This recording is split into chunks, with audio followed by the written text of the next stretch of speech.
ଆକୁ କେତେବେଳେ ଫୋନ ଲଗେଇଲେ ଏ କଣ ଫୋନ ଉଠାଉନାହାନ୍ତି? ଏ କଣ କରୁଛନ୍ତି? କଣ ବ୍ୟସ୍ତରେ ରହିଲେ ନା କଣ ଯେ?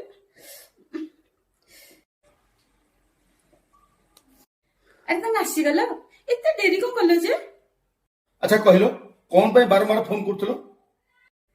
ବଡ ଖୁସିର କଥା। କଣ ଖୁସିର କଥା?